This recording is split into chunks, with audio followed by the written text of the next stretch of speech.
বাংলাদেশের রাজনীতি এখন এমন এক গভীর রহস্যের ঘূর্ণিপাকে আটকে আছে, যেখানে সত্যের খোঁজে নামলেই প্রতিটি অনুসন্ধানী চোখ যেন হারিয়ে যায় এক অন্ধকার গোলক ধাঁধাময় গলিপথে।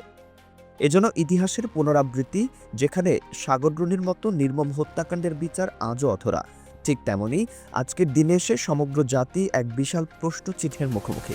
কোথায় সেই উসমান হাদি, যিনি শুধু শুটার নামে পরিচিত নন, 5 আগস্টের গণহত্যার একজন মূল অভিযুক্ত? এই এক ব্যক্তির অবস্থান নিয়ে রাষ্ট্রের সর্বোচ্চ পর্যায় থেকে শুরু করে সাধারণ মানুষের মনে জমেছে সন্দেহের পুরো আস্তরণ, যা পুরো অন্তর্বর্তীকালীন সরকারের স্থিতিশীলতাকেই প্রশ্নবিদ্ধ করেছে। গুজব আর তত্ত্বের বেড়াজাল এখন আকাশ ছুঁয়েছে। কেউ বলছেন শুটার হয়তো প্রতিবেশী ভারতে পালিয়ে আত্মগোপন করেছে, আবার অন্য একটি পক্ষ দৃঢ়তার সঙ্গে দাবি করছে সে দেশেই আছে, তবে তাকে আড়াল করে রেখেছে অত্যন্ত শক্তিশালী ও অদৃশ্য কোনো মহলের ছত্রছায়া।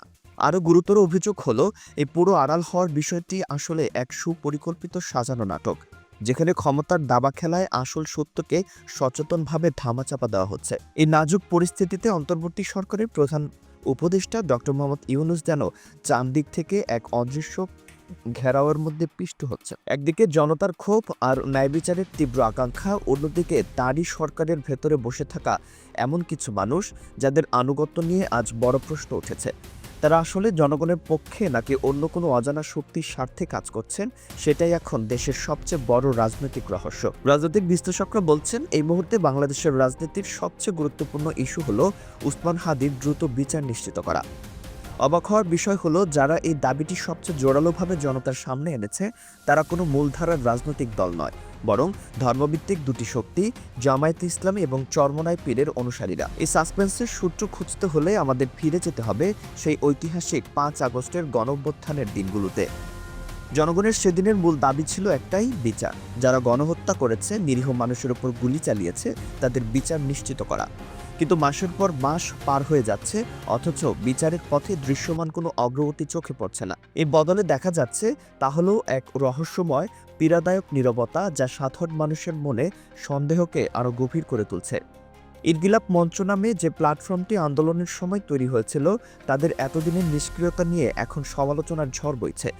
যখন জনগণ রাজপথে ছিল, শাহবাগে ছিল, যখন আন্দোলনের তীব্রতা তুঙ্গে, ঠিক সেই স্বর্ণালী সময়ে যদি সুনির্দিষ্ট দাবি দাওয়া উত্থাপন করা হতো, তাহলে তা নিঃসন্দেহে বিশাল আলোড়ন সৃষ্টি করত। কিন্তু সেই সুবর্ণ সুযোগ হাতছাড়া হয়ে গেছে। এখন অনেকদিন পর হঠাৎ আলটিমেটাম দিয়ে সংবাদ সম্মেলন করা হচ্ছে, যেটিকে অনেকেই বলছেন টু লেট বা দেরিতে নেওয়া পদক্ষেপ। এই বিলম্বিত পদক্ষেপে আগের মতো জনসাড়া জাগবে কিনা তা নিয়ে যথেষ্ট সন্দেহ আছে।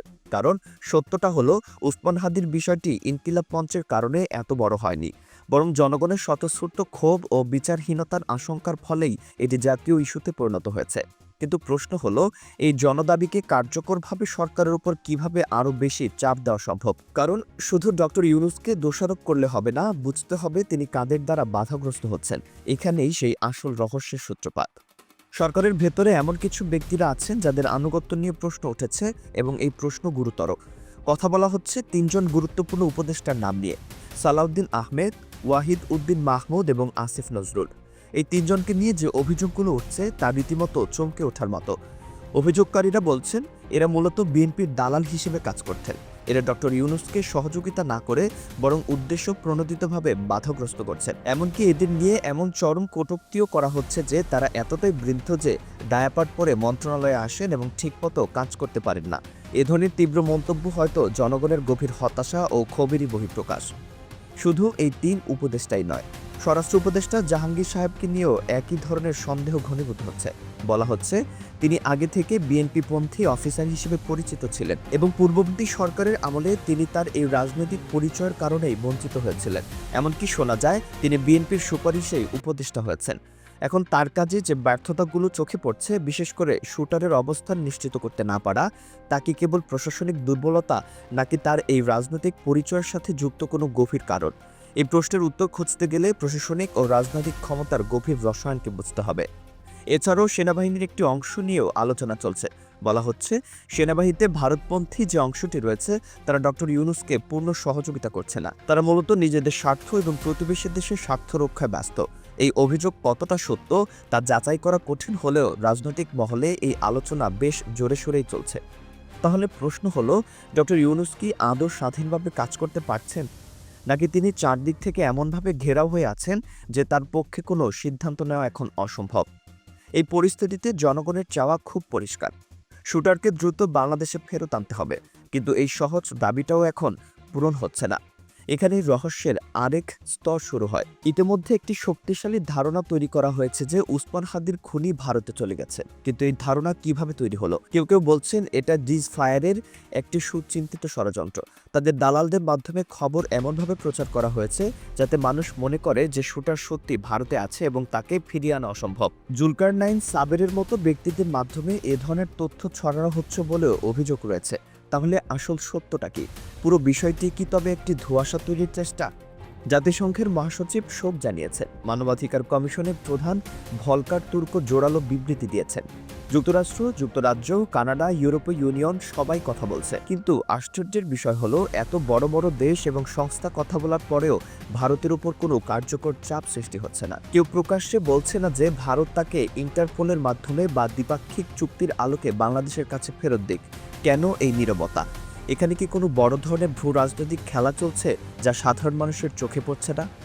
স্বরাষ্ট্র উপদেষ্টা সাংবাদিকদের সামনে এসে কোনো স্পষ্ট ব্যাখ্যা দেননি, যা এই নীরবতাকে আরও রহস্যময় করে তুলেছে। মানুষ প্রশ্ন করছে, এই মামলাও কি তাহলে সাগররণী হত্যাকাণ্ডের মতো একটি ফাইলবন্দি মামলা হয়ে থাকবে, যেখানে সত্য প্রকাশ করলে বাংলাদেশের উপর বিশাল প্রশ্নবোধক চিহ্ন এসে যায়? এমন কেউ কি পেছনে আছে যার নাম 5 আগস্টের পরেও বলা যায় না, ঠিক যেমন 5 আগস্টের আগেও বলা যায়নি? এই প্রেক্ষাপটে জামায়াতে ইসলামী এবং চরমোনাই পীরের দল পারফেক্ট রাজনীতি করছে।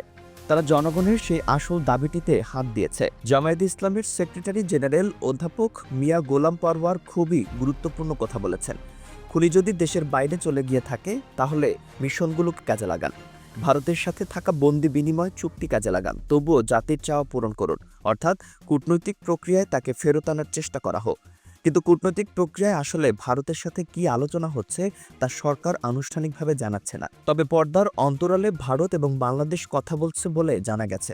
চেষ্টা চলছে ইনফরমাল প্রক্রিয়ায় গোপনে শুটারকে ফেরত আনার।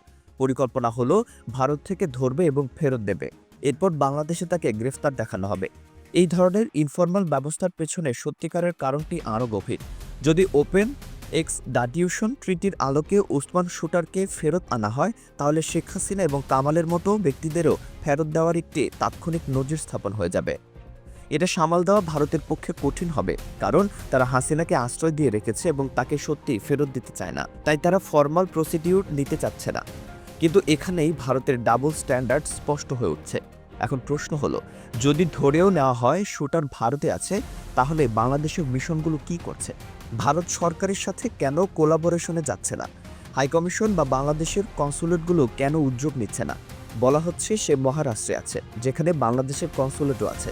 তারা কি মহারাষ্ট্র স্টেট গভর্নমেন্টের কাছে গিয়ে দ্রুত বন্দি বিনিময়ের চুক্তি অনুযায়ী ব্যবস্থা নিতে বলেছে? সম্ভবত কখনোই না। এই প্রশ্নগুলোর উত্তর না পাওয়া পর্যন্ত বাংলাদেশের রাজনীতির এই অন্ধকার গলি থেকে মানুষের মুক্তি নেই।